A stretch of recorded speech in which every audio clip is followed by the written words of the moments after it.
Oui, les questions seront transmises par Jean, donc vous pouvez les poser sur le chat. Alors la première chose, c'est que je vais vous présenter comment moi comment ça s'appelle, je réalise, j'administre mes cours avec Moodle, et ensuite j'ai créé un petit cours fictif pour vous présenter comment on fait comment je fais les évaluations. Alors pour la construction, du cours, je vais vous présenter le dernier celui que je suis en train de faire, ou un de ceux que j'ai fait. Alors, c'est celui pour les systèmes d'exploitation. Donc là, vous pouvez voir en haut à droite, alors je l'enlève, c'est quand on quitte si vous voyez la souris, quand on quitte ou on active la modification, c'est quand on est prof, on a la possibilité de faire ça. Et quand on active, on a la possibilité, voilà, d'afficher ou de cacher des éléments. C'est comme ça que je peux préparer, puis afficher, cacher les révisions, les cours, les dépôts de fichiers et tout ce qui va bien. Donc Moodle présente les éléments en sections. Donc là, vous voyez les évaluations que j'ai pu faire, qu'elles soient surprises ou pas, et après les cours et les ressources. Alors, personnellement, certains l'affichent par domaine. Richard, par exemple, il a l'habitude de séparer son cours en domaines et il fait une section par domaine. Personnellement, je mets les cours d'un côté et je les trie par numéro pour avoir une belle liste chronologique qu'on peut déplacer comme on veut, en fait. Et ensuite, j'affiche au fur et à mesure mes cours. Pour pouvoir présenter au fur et à mesure les éléments selon l'avancement qu'on a dans le cours. J'associe toujours une partie de ressources pour des éléments que je trouve bien, que ce soit des liens. Ici, vous pouvez voir un lien vers une page web. Par exemple, ici, de Grisbouille, on peut mettre des liens, on peut mettre des fichiers, on peut organiser les fichiers en sous-répertoire. Voilà. On a la possibilité de mettre énormément d'éléments. Alors, je reviens. Ici, c'est tous les types d'éléments que l'on peut mettre en ligne, mettre à disposition des étudiants selon ce qu'on veut faire. Alors, je suis loin de tout utiliser. Je reste assez basique. J'affiche des documents, j'affiche des images. Et ensuite, je vais vous le montrer au fur et à mesure. Je crée des cours. Il y a les chats, il y a les forums. Il y a tout un tas de possibilités. Beaucoup ne sont pas forcément utiles. Enfin, après, c'est à vous de voir selon ce que vous voulez afficher. Alors, je vais le montrer là. Pour pouvoir ajouter un document, c'est assez simple. Je vais faire bouger un peu l'écran. Il suffit de faire un cliquer-glisser. Vous prenez n'importe quel document et vous pouvez le glisser et vous pouvez l'ajouter. Hop. C'est à vous ensuite de l'afficher. Là, il faut que j'affiche la section. Là, j'affiche la section. Et après, je peux afficher, cacher les éléments selon ce que je veux. Je peux aussi renommer les documents. Bon, moi, j'essaye d'avoir un nom clair de document parce qu'après, s'il le télécharge et qu'on a changé le nom par rapport à ce qu'on affiche, ça fait un petit décalage, c'est pas très agréable. Là, voilà. Là, c'est pour présenter tous les documents qu'on a et ce qu'on peut faire. Ce qui est important, c'est quand on rentre dans Moodle, vous voyez toujours en haut de l'écran, vous voyez tout ce qui est la constitution de votre cours, mais en bas, à gauche, apparaît à chaque fois un petit menu administration et c'est celui-là qui est le plus intéressant. Par exemple, on peut choisir de quelle façon les utilisateurs peuvent se connecter.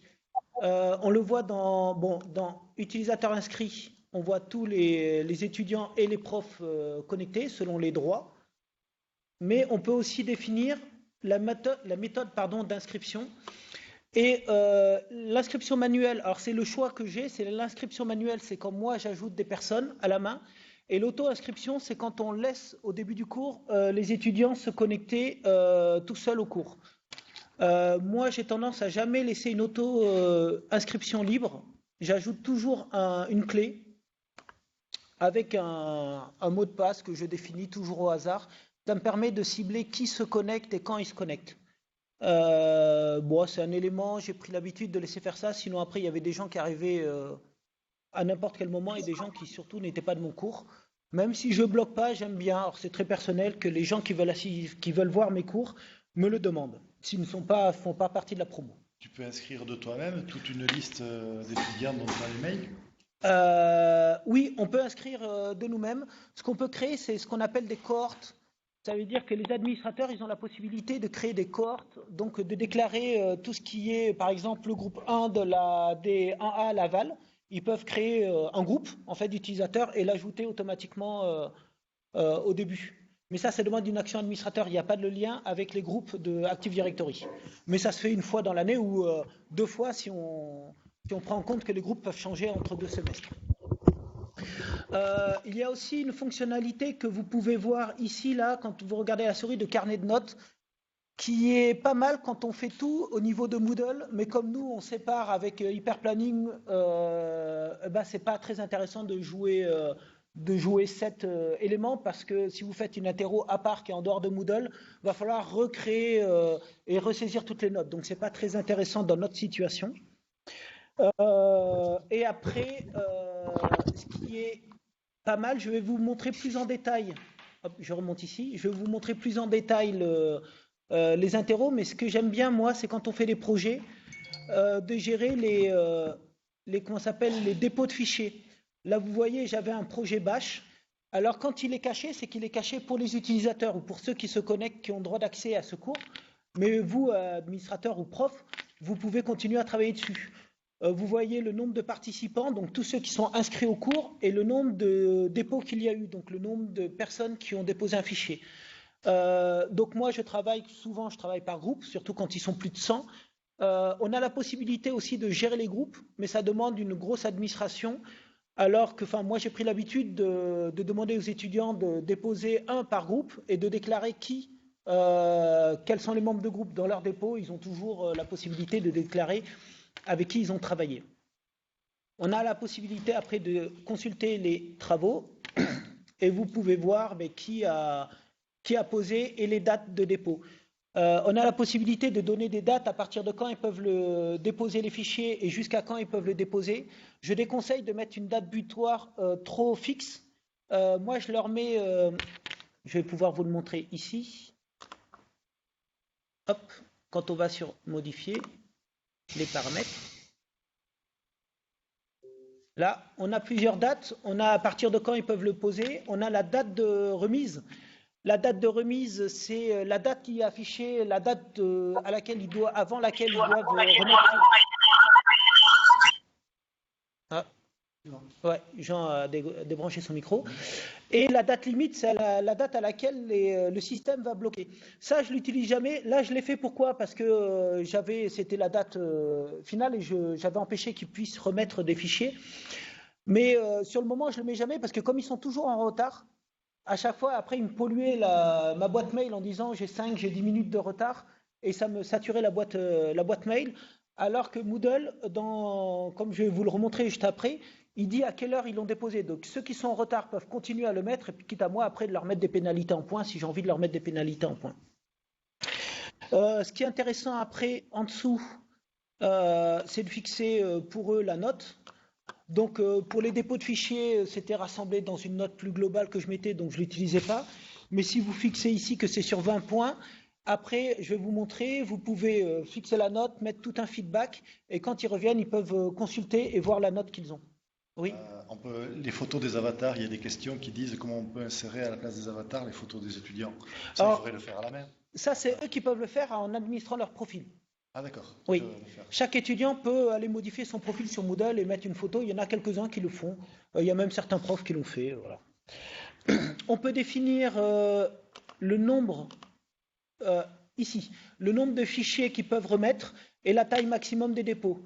Donc le maximum c'est 8 mégas. Enfin, pour moi, je n'ai jamais atteint cette limite, ça me suffit amplement. On peut aussi, les groupes, je vous l'ai dit, c'est optionnel. Et après, je vais vous remontrer comment après on corrige.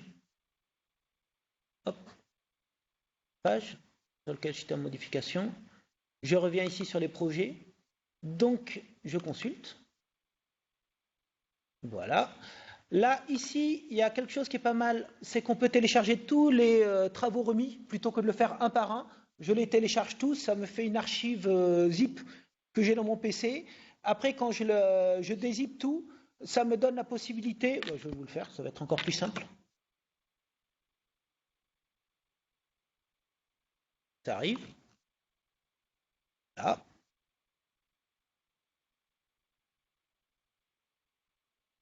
Après, quand je vais sur le téléchargement, je dois l'avoir quelque part. C'est là. J'ouvre un peu.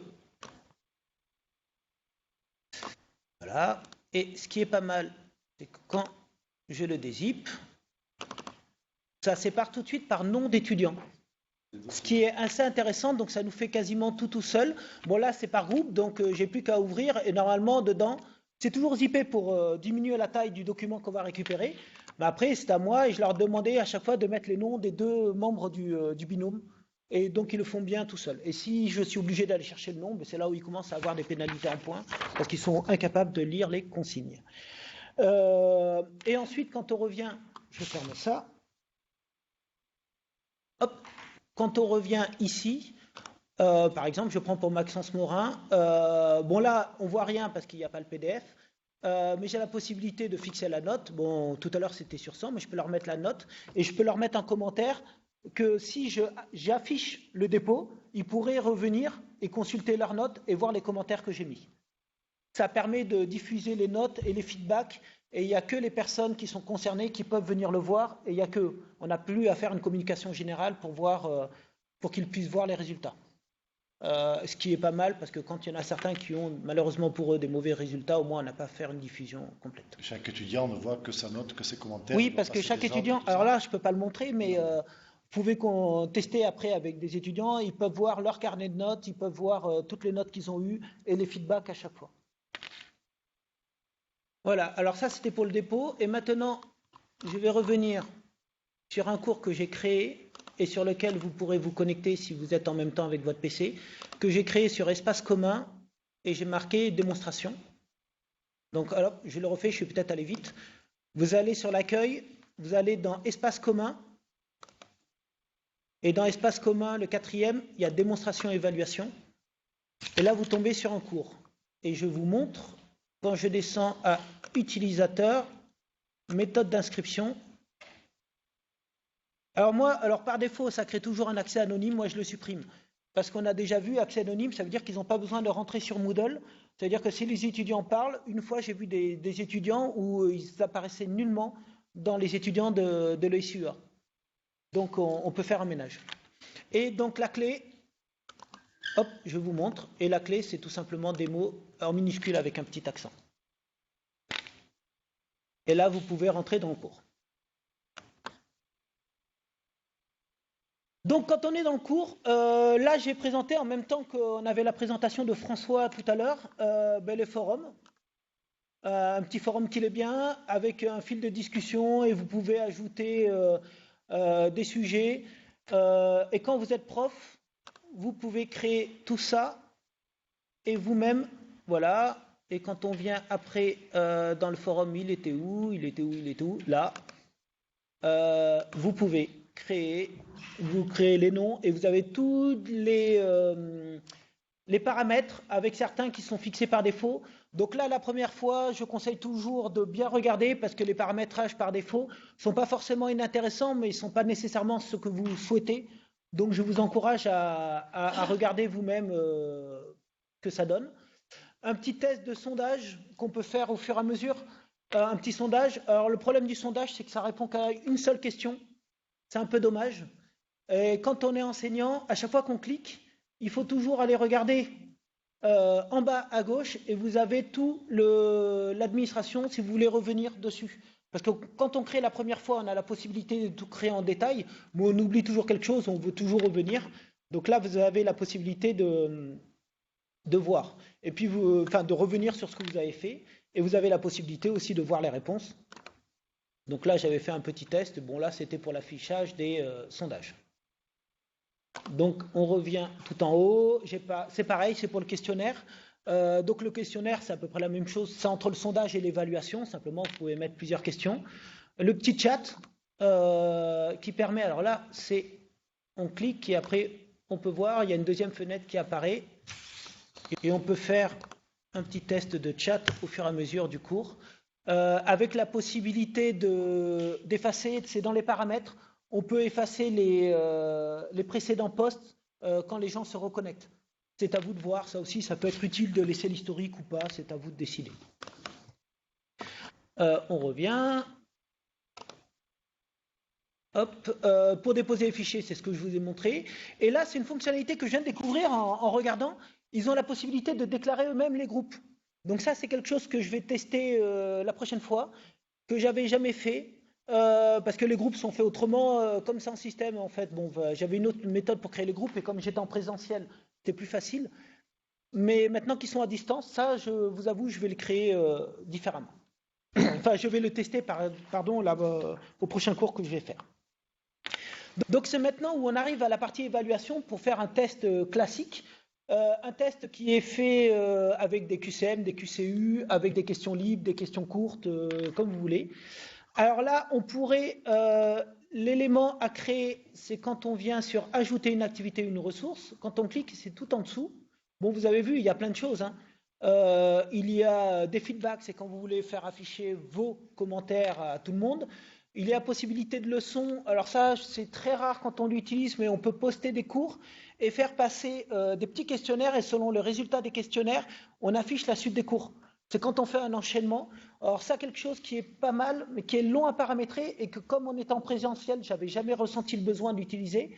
Mais ça, je vais me concentrer là-dessus pour voir ce que ça donne. Il y a, comme on le disait, pour tout ce qui est cours avec Visio, c'est le Big Blue. Mais ça, je ne suis pas certain que ça fonctionne. Ça va faire comme 3CX. C'est un add-on fait pour Moodle. Ce n'était pas le besoin de Moodle par défaut. Donc c'est un plugin qui a été rajouté. Et même quand on voit leur description, je ne suis pas bien certain que ça accuse la charge, en fait. Donc ce serait peut-être une fausse bonne idée que d'utiliser cet outil ici. Il faudrait qu'on redimensionne nos serveurs, parce que tout ça, c'est hébergé en local. Donc on n'est pas forcément prêt à utiliser cette fonctionnalité. Le glossaire, bon ça je trouve pas ça forcément utile, parce que moi personnellement je le mets toujours dans mes cours, les glossaires, mais pourquoi pas faire un glossaire ici.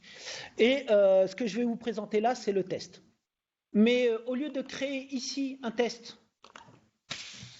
je vais vous montrer de faire un test, on reverra le paramétrage après. Je clique, j'enregistre et j'affiche. Là, on arrive sur le test et par défaut, il y a 0 question. Et après, on peut modifier le test et créer ici. Je vais vous refaire ça plus en détail. Et on peut créer ici les questions au fur et à mesure. C'est pas une bonne idée de le faire comme ça. Pourquoi? Parce que vous allez avoir des questions qui vont arriver et qui ne vont pas être bien classées. Le top, surtout quand vous voulez capitaliser année par année sur vos questions, c'est de revenir dans l'administration et de votre cours, et vous avez la possibilité de créer une banque de questions. Et là, c'est bien, c'est la solution que moi j'utilise. Pourquoi? Parce que bon, je vous en ai créé quelques-unes pour pouvoir un peu étoffer le test qu'on va créer. Et vous avez aussi la possibilité de créer des catégories ici et de pouvoir. Alors là, bon, comme je suis administrateur, je vois tout un tas de questions et de possibilités d'ajouter des questions. Mais on peut trier nos questions et les mettre par bloc et par sous-répertoire. Ça nous permet de bien les trier. Par exemple, quand on a un cours, je sais pas, quand je suis en système ou quand je fais de l'administration, faire des cours, des questions qui sont plus typées au réseau, des questions qui sont plus typées à Windows ou à Linux, ça me permet de les trier et après de pouvoir les rechercher plus simplement. Et surtout quand on les capitalise, année par année, si on passe par des tests et qu'on les ajoute à la main, ça les met par rapport au test, et si on veut supprimer le test, on peut perdre les questions. Alors que quand on crée dans une banque de questions, c'est bien trié et on peut les réutiliser plusieurs fois. Donc là, comment on crée des catégories? C'est assez simple, on va tout en bas. On a la possibilité de créer des catégories et des sous-catégories, donc vous n'avez qu'à dire quelle est la catégorie parente. Par défaut, c'est le code du cours. Donc moi, c'était une démo de l'évaluation, donc j'avais donné un code DE, mais Richard, qui est l'administrateur d'origine, quand il crée un code, il met le code qu'on voit dans nos cours. Donc inf 3031, et comme ça, on a toujours un rappel. C'est ça le code. Et le clair, c'est le nom du cours, système d'exploitation, administration système, c'est beaucoup plus simple. Donc là, on met la case parent, et puis... hop, excusez-moi. On va créer une catégorie. On l'ajoute. Elle apparaît ici. Il y a 0 question. On peut déplacer les catégories. Ça, c'est juste un archivage pour nous, mais ça n'a pas beaucoup d'incidence. Et ce qui est bien, c'est qu'après, quand on revient aux questions, on peut se mettre dans la catégorie. Là, je suis par défaut et je peux voir toutes les questions des sous-catégories, qui peut faire beaucoup, ou je peux rentrer directement dans ma catégorie et je vois que les questions de ma catégorie et éventuellement des sous-catégories. Donc c'est là où on arrive sur le plus intéressant, c'est les types de questions que vous pouvez utiliser. Et là, il y en a encore énormément de questions. Donc les appariements, c'est les questions simples. Donc ça, je vais vous présenter dans l'ordre, en fait, des questions que moi j'ai l'habitude d'utiliser. Donc le thème d'évaluation que je vous propose, c'est sur les dieux grecs. Comme ça concerne tout le monde. Enfin. Alors. Oui. Non, bon, j'ai cru qu'il y avait une question. Donc là, le nom des questions, c'est pas le nom que vont voir les étudiants quand ils vont voir la question, c'est juste pour nous, pour avoir un petit chapeau avec un titre court. Donc là, la vraie question, elle apparaît ici.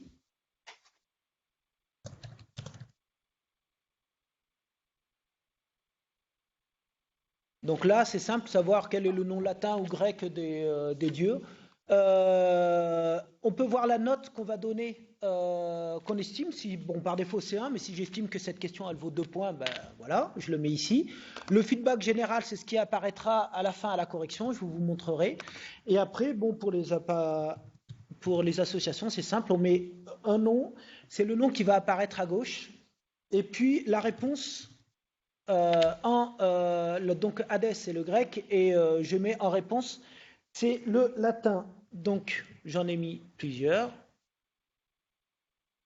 Rassurez-vous, je ne les connais pas par cœur, je suis allé les récupérer sur un forum sur internet.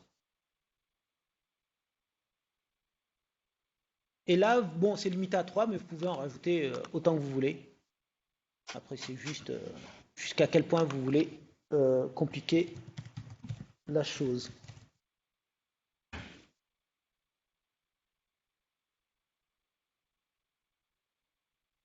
Ouais, hésitez de faire. Du coup, on peut le faire. Oui, et voilà, je l'ai fait, comme ça vous pourrez le faire après, on pourra voir. Et comme ça, on verra les corrections. Donc là, j'enregistre. La question, elle apparaît ici. Et vous avez la première question de cette catégorie. Après, autre question, autre type qui est pas mal. Celui-là, je ne l'ai jamais utilisé. L'appariement avec réponse courte, ça veut dire qu'ils peuvent proposer une réponse et l'associer directement à toute une liste. Je ne suis jamais rentré dans des éléments comme ça. Je préfère faire soit un appariement complet, soit des questions courtes. Bon, je me suis toujours un peu simplifié la chose. Les formules calculées, c'est pas mal, mais ça reste quand des opérations mathématiques simples. J'avais déjà discuté de ça avec Arnaud et Nicolas. On ne peut pas rentrer des formules mathématiques compliquées avec des symboles compliqués. Donc ça arrive les limites du système. Dès qu'on a des symboles non classiques, ça ne marche pas. Enfin, ou en tout cas, n'a pas trouvé la solution. Donc, ce sera plutôt, vous posez une question, et vous, en question libre, vous donnez la réponse, ou c'est plutôt là, dans le mode projet, ils vont faire un dépôt de toute leur démonstration. Calculer à choix multiple, ça peut pareil. Calculer simple, c'est toujours pareil, ça reste avec des formules mathématiques simples. Question à choix multiple, ça c'est intéressant, vous pouvez faire les QCM et les QCU. Donc, je vous montre. La première, c'est les QCU, donc la question à choix unique. Donc, une petite question à choix unique. Hop.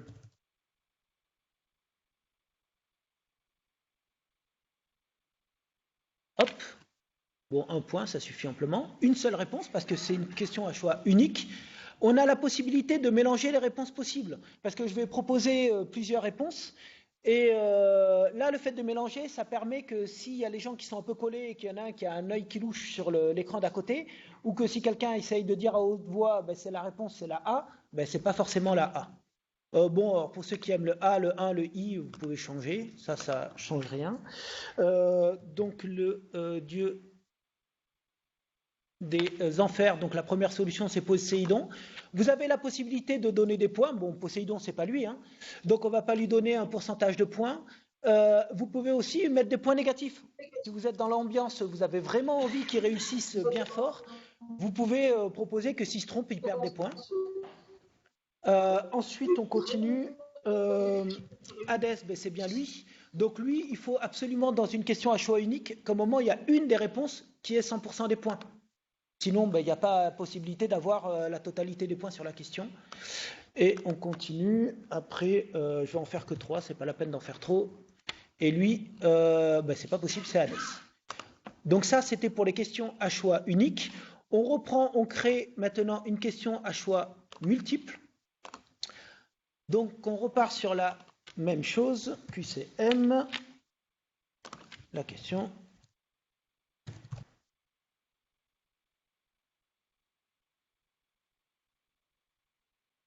Dans les attributs d'Hermès, donc toujours pareil, un point. Sauf que là, on met plus, c'est pas une QCU, donc on dit qu'il peut y avoir plusieurs réponses. Et là, ça devient important de bien réfléchir à nos solutions. Donc le casque, c'est une, il faut savoir à peu près combien. Donc là, dans les réponses que je vais vous proposer, il a 3 attributs Hermès. Donc ça veut dire qu'on va donner 33% pour chaque bonne réponse. Donc le casque, ça en fait partie de une. Après, on a la hache. Bon, c'est pas une réponse viable. Donc là, moi, je mets des points négatifs. Pourquoi ? Parce que dans les questions à choix multiples, j'ai vite vu que les étudiants, une fois qu'ils ont compris le système, ils mettent bon à tout. Et comme s'il n'y a pas de points négatifs, ils sont forcés d'avoir toutes les bonnes réponses, et donc ça donne la totalité des points. Et donc là, ben, j'ai trouvé la solution, c'est que je leur mets un petit peu de points négatifs, et ça les bloque. Ils se font avoir la première fois, et puis deuxième interro, ils mettent plus de... Alors je les préviens généralement, ça dépend s'ils sont gentils ou pas. Le Cerbère, lui aussi, on lui enlève un petit peu de points. Et puis notre cher Hermès, il a le caducé. Donc encore, 33. Et il a les sandales. Alors vous n'êtes pas obligé de donner les points, la même somme aux points. Vous pourriez partir du principe que le plus important, c'est le casque. Que s'ils mettent le casque, ils ont 50% des points et les deux autres valent 25. L'intérêt pour le système, c'est qu'il contrôle qu'à la fin, toute la somme de toutes les bonnes réponses amène à 100%. Mais vous n'êtes pas obligé de faire à égalité. Vous pouvez définir qu'il y a une des réponses qui vaut plus de points que les autres. Bon là, hop, on va laisser comme ça. Tout va bien. Après, quel autre j'aime bien j'ai l'habitude d'utiliser les questions courtes. Elle est où? Bon, les compositions, allez, je vais faire celle-là, c'est les questions longues. Donc là, c'est quand ils ont la possibilité de répondre avec une réponse qui est longue, ça veut dire qu'ils vont... faire du texte. Faire du texte, voilà. Réponse longue.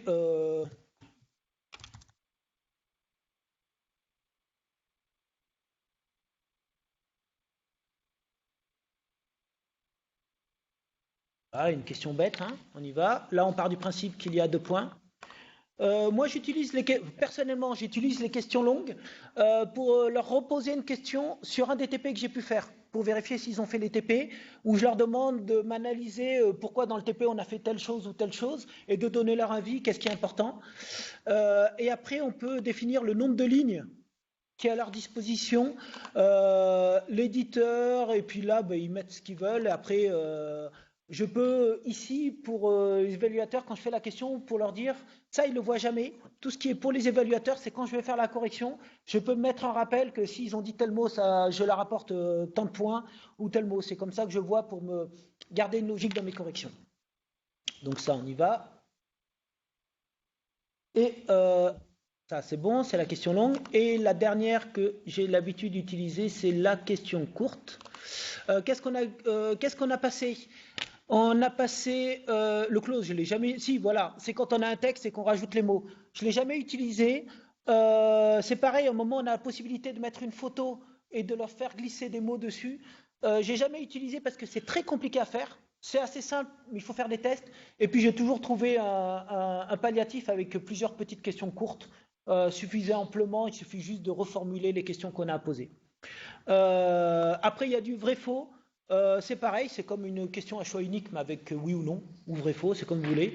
La sélection des mots manquants, moi, je l'utilise en QCM, QCU en disant laquelle des réponses est fausse, laquelle réponse est... Quelles sont les solutions qui sont vraies ou fausses. Enfin, il y a plein de solutions où vous pouvez vraiment vous adapter. L'ordre des questions qui pourraient apparaître différentes d'un individu à l'autre, c'est ça, je le montre juste après. Ça, je peux le paramétrer. Et bon, pour une réponse courte, alors ça, c'est très intéressant, les réponses courtes, parce qu'ils ont toujours, maintenant, eux et le français, c'est une notion qui n'est pas forcément égale pour tout le monde, et vous pouvez juger de savoir si vous donnez des points ou les pénalisez selon les fautes de français. Donc, là, on va faire une réponse courte.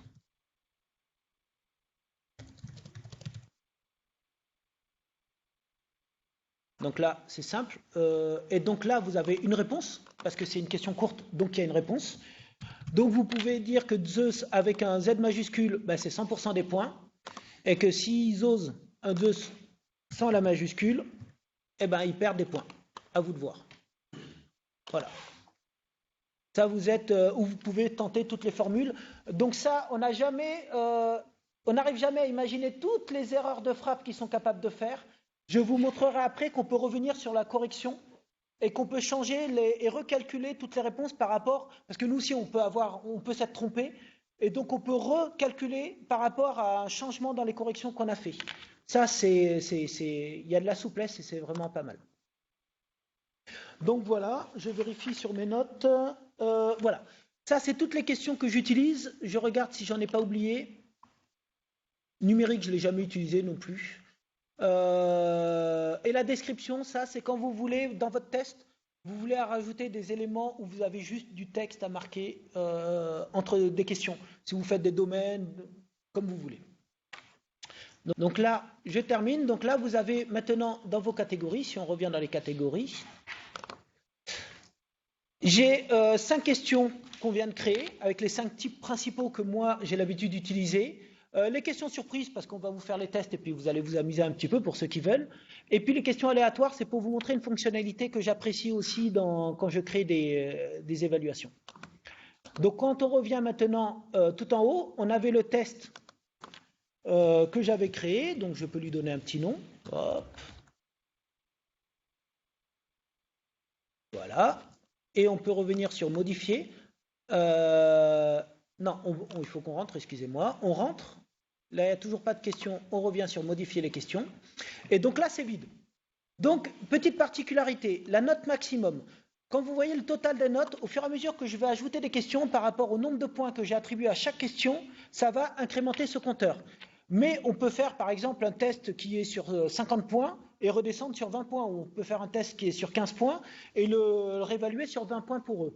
Donc, c'est ici qu'on met la note qui va apparaître pour eux, au final. Et après, je peux ajouter des questions. Et là, je peux ajouter des questions de la banque des questions. Donc là, je reviens. Je peux aller chercher dans mes questions. Voilà. Toutes les questions que j'ai pu mettre, je les sélectionne toutes. Je les ajoute. Et là, elles sont triées dans l'ordre. C'est vraiment dans l'ordre dans lequel ça va apparaître. Et certaines fois, les tests vont vous demander d'avoir un ordre très particulier parce que c'est votre choix. Maintenant, vous avez aussi la possibilité de mélanger. Et ça permet aussi que chaque étudiant, il aura les questions qui vont arriver dans un ordre différent. Et s'il y a des QCM, des QCU, en plus, s'ils ont par le hasard avec le voisin la même question, en plus les propositions seront dans le désordre. Après, on a la possibilité d'afficher une question aléatoire. Ça, j'aime bien. Ça veut dire que quand on a, par exemple, plein de questions qui valent le même nombre de points et que, par exemple, on a un lot de 30 questions, mais on en veut 20, on a la possibilité de dire que sur un ensemble, donc là, sur les questions aléatoires, j'en ai 4, j'en veux une, nombre de questions aléatoires, qui sera affichée, qui sera sélectionnée automatiquement par le système parmi les questions aléatoires. Oui, Jean. Il y a des questions sur le... Est-ce qu'on peut limiter le temps accordé pour répondre à une question ?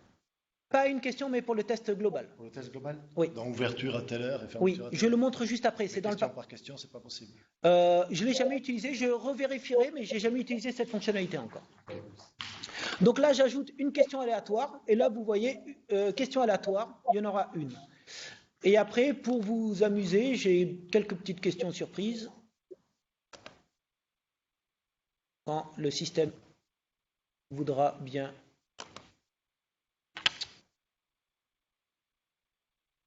Et voilà, c'est maintenant que ça merde. Et non, il veut pas. Peut-être parce qu'il y a des gens qui sont en train de répondre déjà au questionnaire ou non, il est public. Vous ne pouvez ajouter ou retirer. Ah si, ben oui, il y a des gens qui sont en train de le faire. Ouais.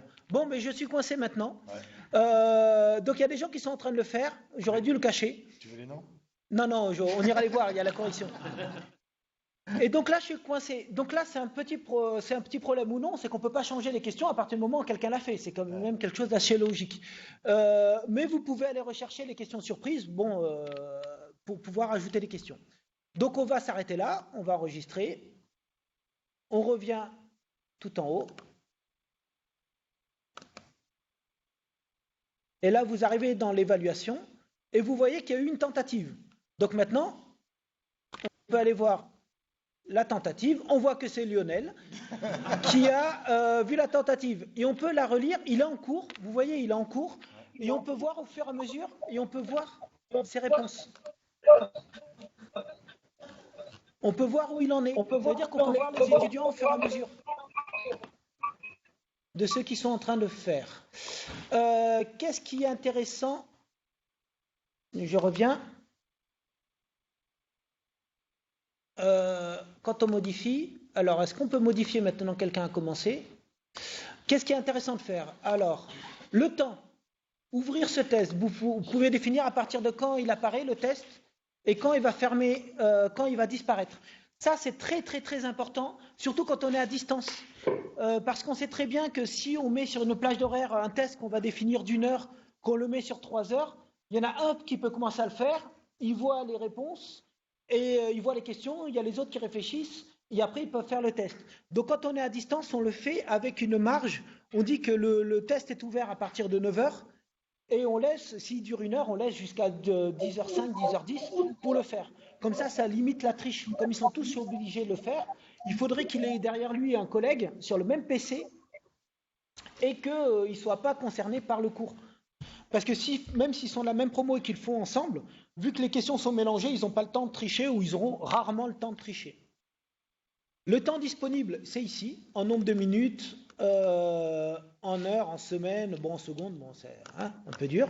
Donc là, je peux vous laisser, je ne sais pas, en 10 minutes. Là, c'est très important. Alors ça, j'aime pas, parce que Moodle, la tentative doit être envoyée avant l'échéance. Et quand on arrive à 10 minutes, l'étudiant qui ne nous l'a pas renvoyé, il se fait coincer. Son test n'est pas fini. Donc moi, je le change tout le temps. Et je dis la tentative en cours est envoyée automatiquement. Ça veut dire que quand on arrive à la fin des 10 minutes, automatiquement, ça valide ses réponses et ça nous les envoie. Ça évite de perdre des étudiants. Bon, la note, ça vous rappelle la note, c'est ce qu'on a mis de l'autre côté. Attention, ici, petit piège aussi, nombre de tentatives autorisées, il faut le mettre à 1. Donc moi, je le laisse en illimité quand je fais des tests d'entraînement. De temps en temps, je leur fais des tests d'entraînement, ils peuvent le refaire autant de fois qu'ils veulent. Ou sinon, quand c'est un vrai test, il faut le mettre ici. Vous avez la possibilité, quand vous avez le carnet de notes, de créer des catégories de notes. Bon, ça, c'est tout un système, mais moi, on ne l'utilise pas. Le comportement des questions, restrictions supplémentaires. Moi, je mets toujours quand je suis en présentiel en tout cas, je mets toujours un mot de passe. Pourquoi? Parce que le temps que tout le monde se connecte, le temps qu'ils y arrivent, j'attends qu'ils soient tous bien à disposition, que tous les PC fonctionnent, que toujours ils n'aient pas oublié leur mot de passe Moodle. Il y en a toujours un qui ne s'est jamais connecté à mon cours. Voilà. Et une fois que tout le monde est prêt, je donne la clé et ils peuvent démarrer le test. Comme ça, ils le démarrent tout le monde en même temps. Et puis ça évite aussi que quelqu'un termine, il commence à voir le feedback que je vais vous présenter après, et puis il commence à pouvoir donner des réponses à ses camarades à côté en disant tiens, j'ai tenté, même si ce n'est pas la bonne réponse, il sait qu'il connaît la mauvaise réponse qu'il a pu sélectionner. Après, dans les feedbacks, là aussi, selon... il était où? Option de relecture. C'est là. Les feedbacks, c'est ce que vous pouvez autoriser comme affichage à la fin du test. Ça dépend de vous. Ça dépend de quel est le type. Est-ce que c'est des interros de révision? Est-ce que ce sont des interros vraiment sanctionnantes? Est-ce que tout le monde est en même temps? C'est pas par groupe. Donc vous les autorisez à montrer les bonnes réponses. Pourquoi? Parce que tout le monde finit dans les 5 minutes. Ils n'ont pas le droit de parler en cours, donc ça ne sert à rien. Moi, j'aime bien faire ça personnellement. Pourquoi? Parce qu'à la fin de mon cours, s'ils ont des remarques, en sortant de la feuille, en sortant du cours, je laisse toujours une feuille. Ils peuvent me donner leurs remarques. Et puis, on traite tout de suite les cas particuliers. Si quelqu'un a trouvé que cette question elle est ambiguë, ben on la traite tout de suite et puis c'est fini. Après, il n'y a pas de plainte qui dure pendant des plombes et des plombes par mail avec les délégués et tout. Donc là, on peut revenir, on peut afficher. Et ce qui est pas mal, ben, donc là, vous m'avez coincé, Lionel m'a coincé, mais il arrive à se désinscrire. Il a réussi à se désinscrire? Ouais. Non, ben, elle est toujours là. Il a bloqué, mais c'est pas grave. Je vais vous montrer. Hop, j'en crée un rapidement.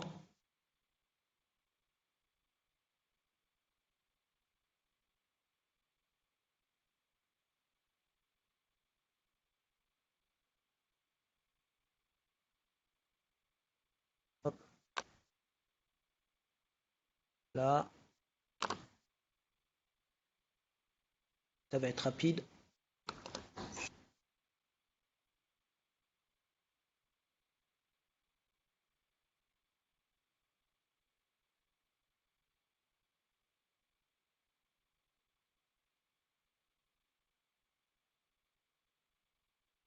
Question là, tu vois. Une.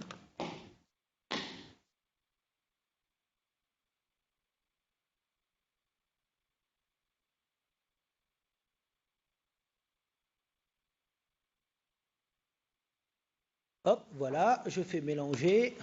C'est sur 13, j'affiche 10 points, c'est pareil.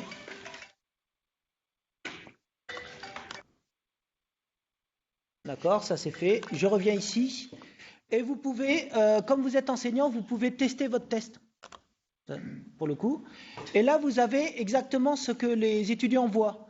Donc là, on peut tester au hasard.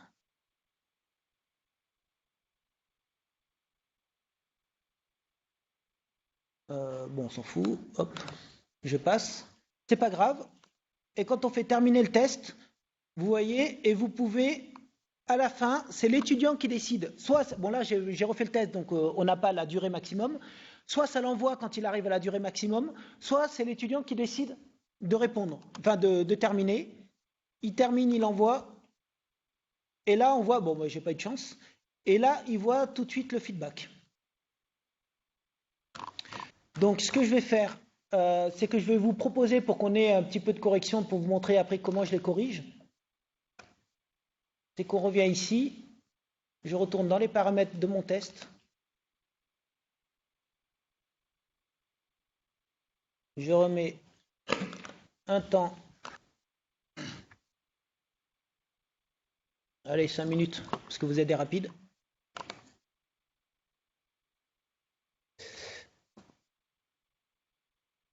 J'enregistre et j'affiche, et je vous propose de le faire, si vous voulez.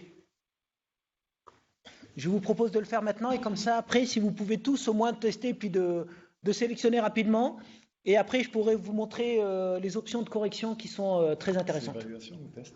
C'est test, donc on fait test là, si vous êtes intéressé. Je suis au stade Et démo. Ouais.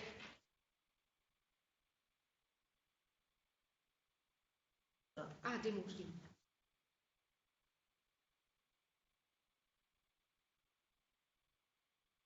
Et donc c'est test qu'il faut faire. Là, vous pouvez voir en parallèle que je peux voir les gens qui sont en train de le faire. Je peux après regarder ce que fait Nicolas Baudin, par exemple. Alors là, mais vraiment, je ne bouge plus du coup. Vas-y, je te laisse faire. Je te laisse faire. C'est l'heure d'aller voir.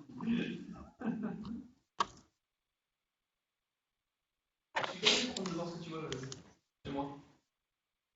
Et t'as rien validé encore. Ah, c'est ça, j'ai rien validé. Donc là, si je valide celui-là, je vais valider.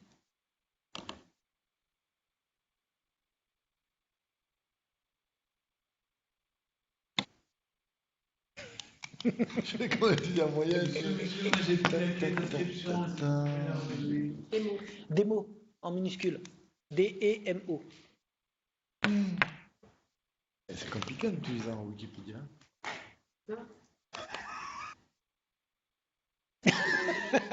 Quelle question je rigole.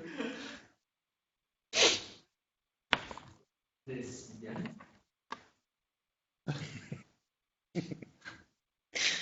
Si tu parles de ma femme, je lui dirai. J'ai mis Hadès. De quoi? Ta femme. Oui, Hadès, son prénom, en grec. je lui dirai. Elle s'occupera de ton cas plus tard.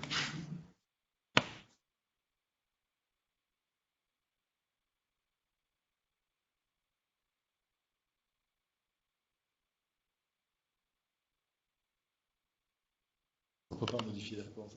Si, tant que tu as pas... On va modifier les réponses. C'est-à-dire dans ton... Je peux pas en rajouter une. Ah non, non, non, non, non. Ben non, t'es pas prof. Ça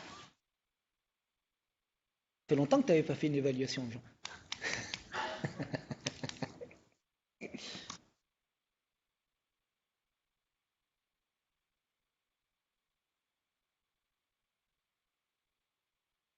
Voilà, là il y en a une qui a terminé, il y a Laurence qui a terminé, donc je peux directement voir sa note, enfin voir ses résultats.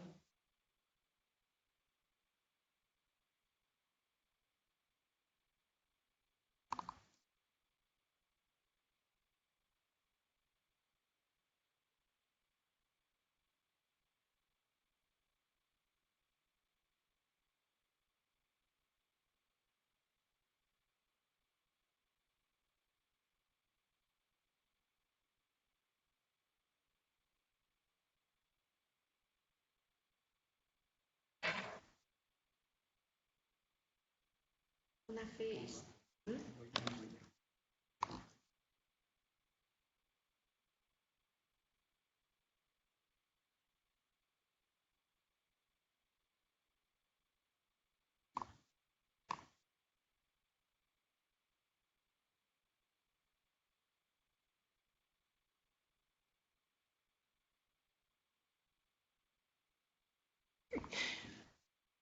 Ouais, c'est pas du tout bon. Hein. Pas très bon dans les yeux. Ouais. J'ai essayé Zeus, mais. Je m'insurge. Quoi? Qui? Chronos, c'est le père de Zeus. Justement, c'est fait exprès. Tu vas voir. C'était pour vous montrer qu'on peut revenir dans... Si on a fait une faute en tant que prof, on peut changer et recalculer. Ok. J'y ai pensé, j'y ai pensé. Il est bon le formateur. T'as vu ça, t'as vu ça? Le prof a raison d'avoir tort, non? C'est pas ça? J'ai dit Dieu, c'est pas cheaté.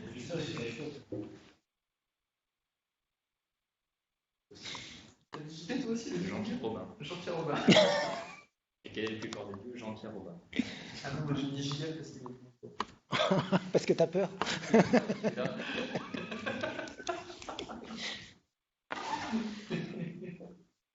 Bon, on attend. Normalement, il y a ceux qui vont arriver à la date limite, aux 5 minutes. J'aime bien ce que fait Jean Lavandette parce qu'il est en ce moment-là. Il triche. Non, il triche pas. Va sur Wikipédia. À la question 2, j'ai essayé d'assurer une bonne réponse. J'ai mis c'est comme toi. Hein. Moi j'ai mis Hermès, moi. C'est pareil. Ouais, je me suis dit, Mais on n'a pas la même question. On n'a même pas Ouais. copié. On n'a pas la même question. On sera accusé de plagiat. Là. Bah oui, parce qu'il dirait que c'est pas normal. Ah ouais. Plus côte à côte, il Ah oui, alors, ah, là, c'est marrant ça. C'est marrant. Je sais pas très bon. Hein. Ouais, j'ai eu Diana.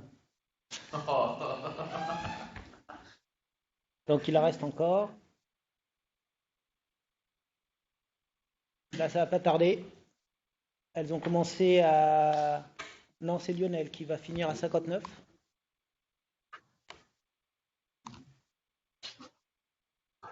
Lionel a fini, donc on attend Alison. Après, on peut le trier hein, par temps utilisé, terminé ou pas. La note sur 20 surtout, ouais. Non, il y a pas il y a une évaluation. Il y en a une qui nécessite une évaluation. Donc on peut pas attendre. Et du coup, Lionel, c'est le premier. Là. Non, c'est celui qui n'a pas fini encore. Ah, mince. Ah non, c'est ici, il a fini. Lionel. Il est mort juste. Voilà. On va voir, on va voir. On attend. Alexandre Bérard, il a été super rapide. Ouais, j'ai vu qu'il y a un peu de Ah oui, oui, oui. 24. Ah, j'ai pas cliqué de finir peut-être pour... je vais modifier. Il y a Alison qui demande de ne pas l'attendre. Ah, on l'attend pas? Bon, on n'attend pas Alison. Ok, donc je vais vous montrer maintenant comment on corrige. Donc on part du principe qu'on revient un peu plus tard quand on a fini le test. On a les tentatives. On est là. Donc quand on vient en bas à gauche, on a les résultats et on peut faire des corrections soit par personne. Donc on peut voir la première et on peut faire un petit commentaire et modifier la note. Par exemple, si on estime que... Enfin voilà, bon là, il n'y a aucune raison de revenir sur la note, donc on va revenir peut-être sur celle... non, mais c'est une question à... C'est binaire, oui. Binaire, voilà, quel est le dieu le plus fort là, Zeus, et pourquoi, d'accord. Donc là, la réponse est bonne, mais il n'y a pas de commentaire. On peut dire qu'on met 1 et il te manque du détail. Et quand on enregistre, on revient et on voit que ici, la note a évolué. Ok.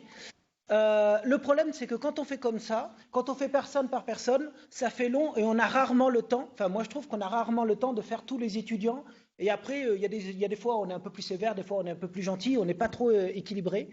Donc, quand on a pas mal d'étudiants et qu'on sait qu'on ne peut pas les faire dans l'ordre, ce que j'aime bien, moi, c'est que je vais dans l'onglet résultats, en bas à gauche, et je fais évaluation manuelle. Et là, on voit toutes les questions qui méritent une évaluation, et on peut les faire tout évaluer. Et là, il va nous proposer... merci, merci Arnaud. Et il nous propose ici de trier, bon là il y en a 11, je veux dire que je veux les 11 réponses aléatoirement pour pas que ce soit dans l'ordre alphabétique, pour être un peu surpris, pour pas être attentif trop sur les étudiants, ou de dire, et là, pas tout, c'est ceux qui ont besoin d'être évalués. Et donc là, je vais voir que les étudiants qui méritent une évaluation et trier dans le désordre. Déjà, on voit que les noms sont là, ils ne sont pas dans la question. Moi, au bout d'un moment, je ne fais pas attention à qui c'est. J'ai juste à voir la question, je mets la note et je descends. Et là, on s'occupe que de la question. Et on descend. Voilà. Et hop. On descend, descend, descend. Et après, quand on enregistre tout en bas, on n'enregistre qu'une seule fois pour toute la page de réponse.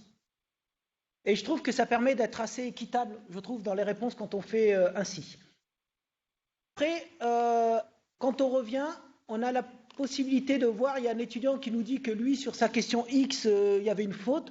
Donc on revient sur Alexandre qui nous dit qu'il n'est pas d'accord avec la réponse que j'ai pu donner à une question. Donc comme c'était dans le désordre, je suis obligé d'aller sur sa fiche. Et il me dit que pour la question X, il n'était pas du tout d'accord. Donc c'est celle où je disais que le père, c'était Chronos. C'était pas Chronos, donc je redescends, je redescends, je redescends. Là, en dessus. Voilà. Et donc il me dit, c'est pas bon. Je me suis trompé dans ma correction. Eh ben, il avait raison. Donc je descends, je vais modifier. Alors, hop, je reprends, excusez-moi. Je suis allé trop vite. Je vais dans modifier la question. Je vais modifier la question. Là, je regarde toutes mes réponses et je vois que je me suis trompé. Donc, la mère de Zeus, c'est bien Réa. Et j'avais mis Routos, c'est pas lui. Donc, je remets moins 25 ici. Et je rajoute les 50% pour Chronos. J'enregistre. Là, voilà. Et là, ça l'a toujours pas changé. Il faut que je retourne tout en haut. Dans le test, je vois les tentatives, et là, j'ai la possibilité de recalculer toutes les notes par rapport à la correction, enfin par rapport aux modifications que j'ai pu faire sur une question. Donc on peut simuler quand on a peur ou on y va. Il recalcule. Et on peut voir ici, là, on peut voir ceux qui ont gagné des points.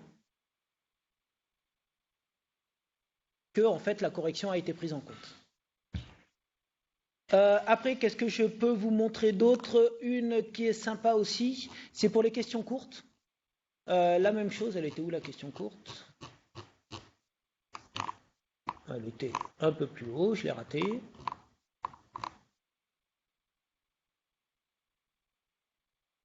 Donc là, vous pouvez voir le feedback, le danger de laisser le feedback quand ça marche par groupe.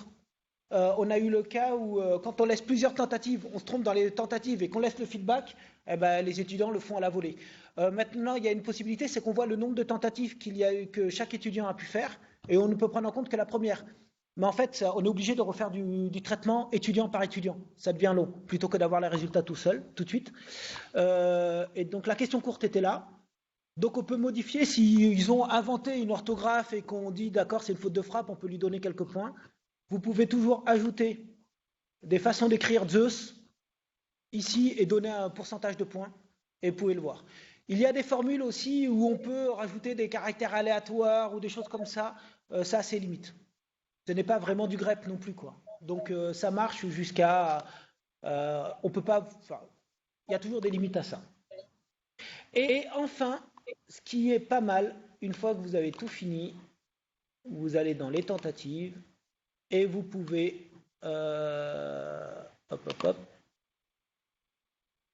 exporter tous les résultats des étudiants.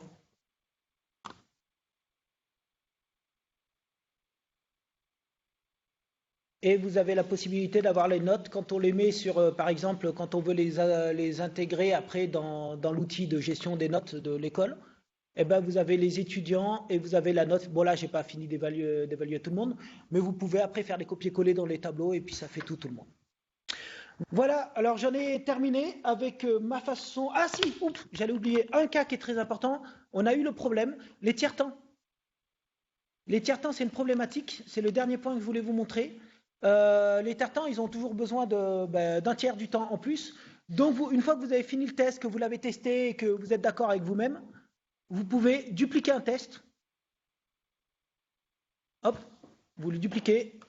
J'en renomme un que j'appelle tiers-temps. Vous revenez dans les paramètres. Dans le temps, vous rajoutez quelques minutes.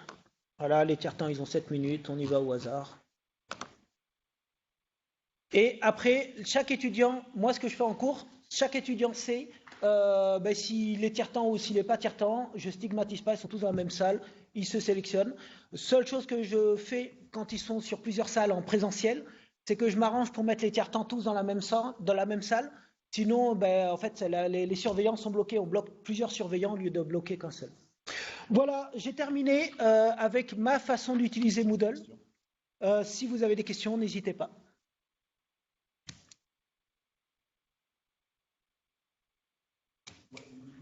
Vas-y. J'avais pas fait ça. Enfin, c'est pas par rapport à tes tests, mais c'est à l'administration. Moi, j'ai 200 étudiants qui sont tous inscrits. Ah oui. Ah Ils oui. inscrits tous. Alors, comment je désinscris? Si parce que là, a priori, si j'envoie un message pas à tout le monde, je les envoie aux 200. Oui. J'ai bien compris. Donc, Alors, comment je fais moi au début de l'année? Je suis sur le cours DE et je viens tout en bas et au début de l'année, je peux faire réinitialiser. Vas-y, Christophe. Excuse-moi, oui. Quand tu redémarres au début de l'année, ce que je fais, ou entre-temps, entre les groupes, je peux aller sur réinitialiser. En bas, dans l'administration du cours, tu vois, je suis dans le cours. À gauche, en bas, réinitialiser. Et là, tu as toutes les questions. Tu peux supprimer les événements, les commentaires. Mais là, je tue pas tout le monde. Non, tu supprimes. Oui. Par contre, attention, moi je le fais à chaque fois au début d'année parce que tu peux supprimer les notes. Oui, bon, pour l'instant, j'en ai pas encore. Voilà, donc si tu n'as pas de notes, et c'est pour ça que moi j'attends. Et eux, ils vont se réinscrire dès qu'ils vont venir se reconnecter sur le. Oui, après tu rediffuses ta clé si tu as besoin d'une clé ou des choses comme ça. Si c'est libre, oui. ils vont se reconnecter. Voilà. Exactement. Mais moi, voilà, moi c'est réinitialisé et je supprime les notes, je supprime tout. Je peux supprimer le rôle. Voilà, étudiant. Voilà, je ne vais pas supprimer les enseignants, bien entendu. Et on peut désigner qui on enlève. Par contre, je le fais au début, avant chaque nouvelle année. Pourquoi? Parce que j'attends que les conseils passent. Parce que s'il y a des étudiants qui ont des remarques sur leurs notes, c'est là. Par contre, à partir du moment où j'ai réinitialisé, je perds toutes les notes de l'année passée. Voilà. Enfin, tout, en tout cas, j'ai les notes avec moi, avec Hyperplanning ou Agresso, mais par contre, tout le détail de leur évaluation, dès que j'ai cliqué sur le bouton réinitialiser, c'est perdu. Voilà, une autre question? Mais que les inscrits, pas les cours. Non, les cours restent. D'accord. Mais après, c'est à toi de choisir. Oui, voilà, tu verras. C'est à toi de choisir ce que tu veux enlever, les commentaires, si tu veux repartir à vide de ton forum, voilà, c'est là que tu le marques. Est-ce que vous avez d'autres questions?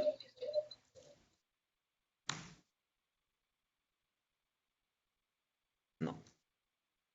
Il n'y a pas d'autres questions, Jean? Sur où sera trouvé l'enregistrement, donc là on l'enregistre, on envoie le lien après. Je demande, une fois que tu as des inscrits, les étudiants doivent se réinscrire, la réponse a été dit. Oui, oui. On peut les inscrire aussi. On peut les inscrire, on peut demander à faire une cohorte aussi en début d'année, c'est quelque chose qu'on peut faire au début de l'année, de créer des cohortes par groupe. Mais moi, généralement, je rentre dans la classe et puis je leur dis, voilà la clé au début de la classe et j'ai pas besoin de m'embêter. Comme ça, on n'a pas à gérer les groupes, on n'a pas à gérer les déplacements par rapport au groupe d'anglais, qu'il y a un étudiant qui part dans un groupe ou des choses comme ça. La difficulté, ça peut être pareil, pour afficher les cours au rythme de chaque groupe. Si un groupe qui prend un décalage, si par exemple un groupe prend plusieurs cours d'avance sur un autre, là on peut afficher des cours en avance, mais ça m'a rarement vraiment pénalisé. Après, qu'est-ce que j'avais à vous dire d'autre? Il y a des types de questions, il y a les leçons que je n'ai jamais utilisées, mais si quelqu'un veut me solliciter après par mail, je peux étudier ça de mon côté, puis revenir, on peut rediscuter en off avec certains s'ils ont des questions très précises. Voilà, ça ne me dérange pas. Voilà, et les gens te remercient. Avec plaisir. Voilà. Et il y a du service après-vente, si vous avez des questions, n'hésitez pas.